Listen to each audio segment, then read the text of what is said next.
Chapter 15 Ang pag-resign ni Kat sa hospital. Lumipas ng ilang araw ay nagdesisyon si Kat mag-resign na sa hospital dahil kapag pumunta si Gabby sa hospital ay baka nagmamakaawa nito sa kanya at di niya rin ito matiis, kaya mag-resign na lang siya sa pagiging physical therapy nurse sa hospital. Ngayon, sa hospital habang hawak ni Kat ang resignation letter ay nag-usapi sila ni Micah tungkol sa pagre-resign ni Kat at itanong ni Micah si Kat tungkol sa desisyon ni Kat. Bestie, sure ka ba sa desisyon mo? Na umalis dito sa hospital? Oo, baka ito lang ang paraan para kung sakali pumunta si Gabby dito ay wala na ako dito. At saka nag-apply na ako sa abroad para umalis dito sa Pilipinas at para rin makalimutan ko si Gabby. Sabay tingin niya sa resignation letter niya at napaluha si Kat dahil hindi niya talaga ginusto mag-resign sa hospital. Pero, Kat, kung aalis ka dito sa rehab ay mawawala ng magaling physical therapy nurse dito. At saka kung wala na kayo ni Gabby ay wag mo naman damay ito trabaho mo, lalo na pasyente mo pa rin siya. Pero kailangan ko gawin ito. Para lumayo na ako tuluyan kay Gabby at para rin di na kami nakita pa kahit masakit sa akin kasi mahal ko siya. Pero kailangan ko talaga lumayo sa kanya dahil di ko kaya ipaglaban yun mamahalan namin. Okay, basta kung ano ang desisyon mo ay susuportahan kita. Tapos ilang minuto ay pumunta si Kat sa Human Resources Office ng hospital para ibigay niya yung resignation letter at maghihintay lang siya ng naaprubahan ng hospital para makaalis na si Kat sa hospital. Sa kabila banda ay sa bahay nila Gabby nasa kwarto lang buo araw si Gabby uminom lang siya ng can of beer at ilang araw na siya hindi pumapasok sa restaurant parang bumalik si Gabby sa pagiging masungit noon di pa siya gumagaling sa pagiging baldado. Habang umiinom si Gabby ng can of beer ay di niya napansin pumasok na pala si Angela sa kwarto niya at nakita nito yun mga kalat mga can of beer. Nakaupo si Gabby sa sahig agad lumapit si Angela kay Gabby at umupo si Angela sa sahig sa katabi ni Gabby. Are you okay, Gabby? I'm not okay, Angela, dahil iniwan ako ng babae pinakamamahal ko. Sabay inom ng beer, na-guilty si Angela dahil sa akala niya yun nangyari sa kanila ni Gabby ang dahilan kung bakit iniwan ni Kat si Gabby. I'm sorry dahil nag one night stand tayo kung bakit naghiwalay kayo ni Kat. Hindi nangyari sa atin ang dahilan kung bakit iniwan niya ako. Ano dahilan? Ewan ko. Di ko alam dahilan. Basta paggising ko ay wala na siya sa tabi ko at may iwan siya na goodbye letter.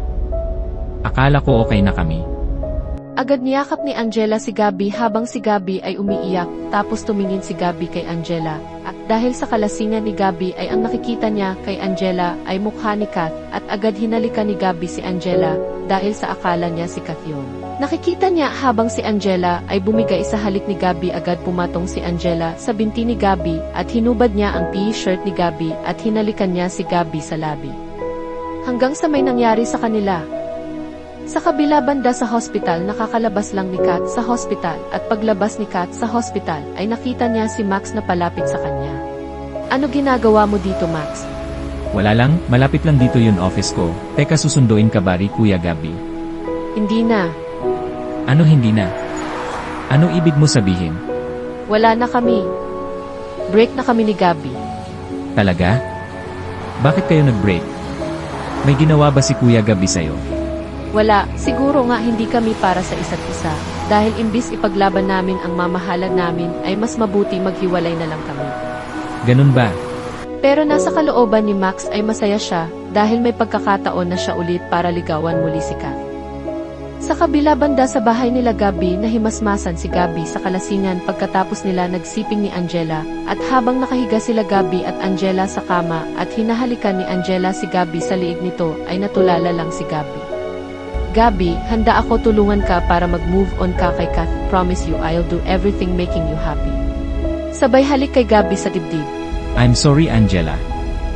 Pero hindi gano kay dali mag-move on kay Kat, mahal ko siya. Sabay bangon siya paupo sa kama bumangon rin si Angela at sumadal siya sa balikat ni Gabby. Pero Gabby, mahal kita at handa ako maging rebound mo muna hanggang sa natutunan mo ako mahalin. Sabay halik kay Gabby sa labi hindi makasagot si Gabby ang iisip niya ay kailangan ni Gabby ng karamay ngayon kaya kahit mali dahil masasaktan lang si Angela ay go to the flow na lang si Gabby. Kinabukasan pumunta si Gabby sa bahay ng mga kaibigan niya ng mag-asawa sila Alex at Elma para dumalaw at para rin humingi ng payo kay Elma dahil si Elma at isa nito sa magkalapit niya kaibigan babae at bukod sa dati niya nito liligawan at si Elma. Kinausap niya kapag may problema siya. Sa bahay niya Elma habang nakaupo si Gabby sa sofa ay inayaya siya ng mga inaanak niya ng sila Almo at Emily. Nongdi, laro tayo ng video games. Sige Almo mamaya. Tapos lumabas si Elma sa kusina dala niya yun pagkain para kay Gabby pagkatapos maglagay ni Elma yun pagkain sa lamesa ay umupo siya sa sofa sa tabi ni Gabby. Yun sinabi mo sa text ay wala na kayo ni Kath ano nangyari?